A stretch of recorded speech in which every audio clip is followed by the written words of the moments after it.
జాతీయ చేనేత దినోత్సవం సందర్భంగా బాపట్ల జిల్లా చీరాలకు ముఖ్యమంత్రి చంద్రబాబు నాయుడు రేపు వెళ్లనున్నారు. ఈ సందర్భంగా రాష్ట్ర ప్రభుత్వం ప్రతిష్టాత్మకంగా అమలు చేస్తున్న నేతన్న సేవలో పథకాన్ని సీఎం అధికారికంగా ప్రారంభించనున్నారు. ఈ పథకం ద్వారా ప్రతి చేనేత కార్మిక కుటుంబానికి 25,000 రూపాయల ఆర్థిక సాయాన్ని అందించనుంది ప్రభుత్వం.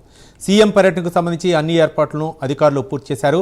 ప్రజావేదిక, హెలీప్యాడ్తో పాటు చేనేత కార్మికులతో ముఖ్యమంత్రి ముఖాముఖి కార్యక్రమానికి ప్రత్యేక ఏర్పాట్లు చేశారు. సీఎం రాక నేపథ్యంలో చీరాల పట్టణం పండుగ వాతావరణాన్ని తలపిస్తోంది.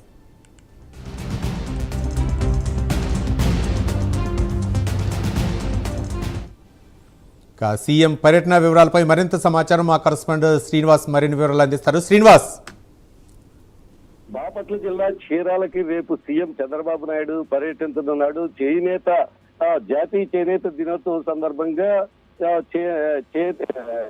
నేతన్న సేవలో నేతన్న సేవా పథకాన్ని ప్రారంభించనున్నాడు. ఈ పథకం వల్ల ప్రతి చేనేత కుటుంబానికి ఒక్కొక్కరికి 25,000 ఆర్థిక సాయం అందనుంది. అలాగే ప్రస్తుతం సీఎం ప్రోగ్రామ్ కు సంబంధించి రేపు రానున్న తరుణంలో ఇక్కడ అధికారులు కట్టుదిట్టమైన చర్యలు చేపట్టారు. ఇక్కడ చేనేతకు సంబంధించి కార్మికులు అక్కడ ముఖాముఖి నిర్వహించే వేదిక దగ్గర కానీ, అలాగే ప్రజా వేదిక దగ్గర కానీ, హెలిప్యాడ్ కానీ ఇప్పటికే అధికారులు ఏర్పాట్లు అనేది పూర్తి చేశారు. అలాగే అధికారులు అక్కడ ఎటువంటి అవాంఛనీయ సంఘటనలు జరగకుండా అక్కడ కట్టుదిట్టంగా పోలీస్ వ్యవస్థ కూడా అనేక చర్యలు చేపట్టడం జరిగింది.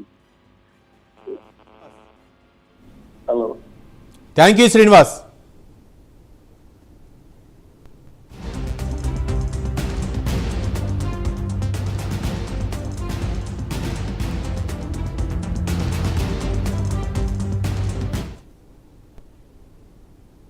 Model schools